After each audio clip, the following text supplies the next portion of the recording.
Mark Skaar on the Skaar Kaard on 103.7 The Fox. Proud to welcome back Waddy Wachtel from the immediate family. Waddy, welcome. Hey, Mark. Thank you so much for having me back, man. Thank you very much. It's my pleasure. And the immediate family full length is out. Last time we had Waddy on, we were talking about Can't Stop Progress, and I thought it was clever that both title tracks for the EPs kick off the immediate family record, and then we get fresh stuff. So congratulations on these recordings. Thank you so much, man. I hope you enjoy it. I hope everybody who hears it really likes it, and we're so happy it's finally come out. You know, it's been a long time waiting through the pandemic, so we're very excited about it. And Fair Warning is the first single, and that's something that one of the many things you contributed to this record. True. Yeah, that's my song, and I hope you like it. I hope everyone digs it. It's a really fun song to play on stage. It's nice and loud, which is an important ingredient in my world, and it just works very well on stage. We split up the vocals, so Steve sings a good part of it, and I sing the main chunk of it. And we all yell "fair" all through the choruses, and it's a gas. Hope you dig it. For sure. One of my favorite tracks is "Divorced." Yeah, "Divorced" is I love that song. It's a Danny. Well, we co-wrote it, but Danny is the lyric writer on that song. The lyrics are just fantastic, as they usually are with Danny Korchmar songs. It's a great tune, isn't it? Yeah, it made me laugh, made me chuckle. It does, yeah. Yeah, Danny didn't have. He had the lyrics all written out. He said he was actually sitting on the 405, dying on the 405, and when he got home, he just wrote out the lyrics. You know, usually it comes the other way. It's usually music first with a lot of us. And he said he wrote the entire lyric out. Didn't have a concept for the music. We got together, and I think within 10 minutes we had basically the whole shape of the song ready to go. Guitar licks, his guitar lick and my guitar lick spontaneously just arrived at the same moment. It was wonderful. Talking about the immediate family, and I'd be remiss, excuse me, Waddy, if I didn't talk about the individual members of this band. In case you've been living under a rock, ladies and gentlemen, these are all seasoned professional session musicians that have all gotten together for the common good of the immediate family. And so I know that you've known these folks for 50 years or better, and let's start by talking about your relationship with Danny Korchmar. Well, Danny was of the four of us have known each other the longest. Steve Postel, Steve is the new boy. You know, we've only known him, maybe 20 years, or like at least 15 years for sure. But Danny, Lee, and Russell were in a band, aside from the fact that they were working on a lot of records together. They had a band called The Section, and they were known as that, and they were great. And I had met when I started doing studio work in this town. I met Leland first, and Lee and I worked together on a project or two. Then I met Russell, and then I still hadn't met Danny, and Lou Adler hired me to come play with them on a record for Tim Curry. You know who Tim Curry is? Sure, yeah, sure do. And Tim had an album to do, and that was my first project for Lou. And I get there, and it's Danny Korchmar, who this guy Cooch, who I've seen his name on records forever. And I'm always going, who is this guy? Why is he getting all this work? Why can't I get in on this stuff? And we met, and we just instantly bonded, fell in love with each other. And it was a reggae song that we were supposed to do. And this is in the 70s. This is like, and The Harder They Come film had just come out. And so Warren Zevon and I and my friend Jorge Calderon, we were enamored with reggae. That's all we were listening to. And it turned out Danny was doing the exact same thing. So we instantly clicked, and that's where our guitar playing relationship began. When we went to play this song, we both instantly went for a different part of the neck, and we were ensemble playing together immediately. So that's how I met Danny. And also I realized that was the first time this band played together. The immediate family formed actually then. We didn't realize it, but we were together in the mid-'70s playing together as this unit. And you said you met Lee Sklar first. Yes. I worked for another. It's so sad that a lot of these great people that have been in this town have passed on now. Keith Olsen, a wonderful friend of mine and a great producer, was producing. I was working with Keith on my own stuff and working with him for Stevie and Lindsay. And he said, I'm doing a session for Bobby Womack, and I need you to play on it. And that's Leland was there, so we met there, and we got on just the same way we do still right now. And then Russell was coming out of a driveway at Studio Instrument Rentals in his 57 Chevy. I was trying to get into that parking lot in my 57 Chevy. And Russell just looked at me and he goes, "Are you Waddy?" And I'm like, "Yeah." I said, "Are you Russ?" He goes, "Yeah, man." He says, and then people were honking at us because we were blocking the road. And he goes, "I got to go." He says, "Hey, man, we're going to be seeing a lot of each other." And I hope so. He goes, "Oh, definitely."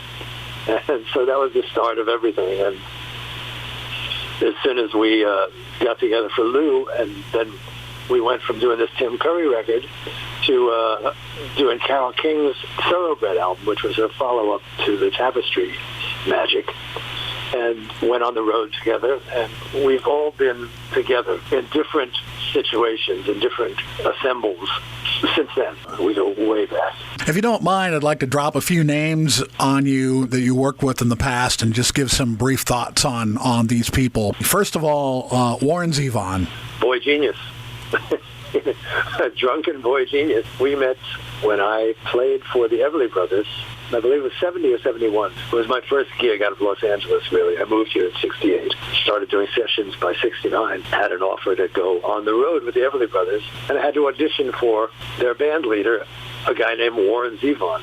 And so we met then. We were kind of like oil and water right away, because I came in knowing the Everly Brothers material so well. They were my idols when I was a kid. I mean, I learned every Everly Brothers song I could. I learned the guitar parts. I learned the vocal parts, knew the words. So he kind of resented the fact that I knew everything. And we always had this kind of friction between us, but we always agreed on the Rolling Stones. We always agreed on Merle Haggard. And we always agreed on great songs. And we spent that year on the road with the Everlys. And in that year, Warren had written already, had Carmelita written, had Hasten Down the Wind written, Frank and Jesse James. He had these incredible songs. And I was given the opportunity by Jackson Browne to co-produce him for his second Elektra album, the Excitable Boy album. And we have been musical partners for years. We had been. And we had our split-up times, and he would go away and do stuff without me. And then I would get a call saying, "You got to come play on this song." And I was going, "I'm not coming in unless I get to co-produce it, because I don't like what you're doing without me. So you want me there, I got to co-produce it." So that was, we got back together for his album called The Envoy. Warren was incredible, as you well know, and as anyone who's ever heard his material knows. Linda Ronstadt picked a lot of Warren songs to do, and he was a jewel. He was a jewel in the rough, because it was very difficult to deal with a severe alcoholic. But he wound up being completely clean for years and years and years, and stopped living, unfortunately. Stevie Nicks. Well, as I said, I was working with Keith Olsen in the very early 70s, and he said to me, "I'm bringing this couple down from Northern California, and I need you to play with them." He says, "You're going to really like them. They're great singers. They're great writers." And the guitar player, Lindsey, he's a terrific guitar player, but he doesn't know how to play with anyone else. He just does his own thing. So I need you to work with him, and he needs to understand what it is to work with another guitar player. So the three of us met. We got on famously. We did the Buckingham Nicks record, and then years went by. Fleetwood Mac happened for them, and I got a call from Jimmy Iovine's office to come play for Stevie on her first solo album. And basically, we've been together since then. After we did the recording, we did a short tour for that album, and I said, I must lead bands. I said, that's what I do for a living. I mean, in the immediate family, everyone is pretty much a band leader. We got a bunch of headstrong animals in this band, but normally I take direction well, but I like to think I give direction well. And in a band situation, I usually have to say, I'll do it if I can lead the band. And so I've been leading Stevie's band since the early 80s. And Stevie is a magic performer, writer, human, not even sure she's human. She's so amazing. So she's totally incredible. And on stage, she is a vicious rock and roll girl, which I love beyond life. We have a wonderful time together. Linda Ronstadt. Linda Ronstadt, probably one of the best voices you'll ever hear in your life. I got approached by Peter Asher to come play for Linda. Actually, after he saw me playing with Carole King tour I was talking about, I got a call from him, and he wanted me to come play on her records, which I did, and we got on very well, and then he approached me about touring with her. But Linda is an extraordinarily gifted singer, the most beautiful voice around. And it's funny, I said to her, because it's funny, she and Stevie, these girls are some of the loudest singers you've ever heard in your life. I mean, you can't even fathom how strong these girls sing. But I said to Linda one day, I got to tell you something. The start of Long, Long Time, that beautiful song of hers, the first two lines of that song, when she sings softly, are the most gentle, beautiful sound in the universe. Those first two lines of that song are just the most exquisite sounding vocal I've ever heard. I said, and by the third line, you're belting again. There you are. You're loud as can be, but when she sings soft, the world is crying. It's incredible. And Linda, it's so sad that she can't sing now. Agreed. But she's still an incredible wit, hysterically funny, wonderful, wonderful person, and a brilliant girl. James Taylor. James Taylor, sweet baby James. Tough guy to be around. Incredibly funny. Again, Warren and James were kind of in a similar rut. James was a very hardcore guy a long time ago, liquor-wise, anything-wise. But no matter what shape James was in, he could sing you'd be crying after the third line when you hear him sing. Just a gorgeous voice, fantastic to play with on stage. Every night, wonderful. And I love him to death. And, of course, Keith Richards. Well, we all know Keith already. And what I like to say about Keith is, aside from the fact that I love him so dearly, Keith is the guy you think he is. Unlike a lot of people, when you meet them, and I don't mean this in a derogatory sense, but sometimes people are different than your concept of them. You know what I mean? Keith is the guy you think he is. If you think he's magically brilliant, you're right. If you think he at any point could, slap it out of you, pardon me, you're right.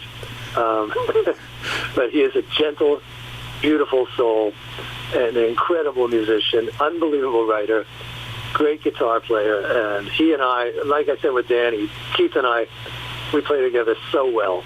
We know where the other guy is not going to be. And I remember being in the studio with Keith during his first record, and he was sitting there, he'd hit a chord, and it was just he and I in the studio for a minute. And he was holding his guitar and hitting a chord, and then flipping the thing called the toggle switch, if you know what that is. Where it goes from the treble sound to the bass sound and back and forth. And if he hit the chord, he kept flipping it back and forth. And finally I went, "What are you doing? What are you doing?" And he goes, I'm just trying to figure out which is my sound, I went, "Oh, why don't you ask me? I know what your sound is. Put it on the bass pickup. That's your sound, man. That's it." He goes, "Oh, okay, fine, thanks." He's incredible in the studio. He's incredible, as you've seen on stage for your whole life. Keith is one of the solidest individuals on the planet ever. Love him dearly. Waddy, thank you so much for your time. We appreciate it. It's always a pleasure having you on. Thank you, Mark. I'm so glad to be here. Thanks for having me, man. For Waddy Wachtel from the immediate family, I'm Mark Skaar on 103.7 The Fox. This is the Skaar Kaard.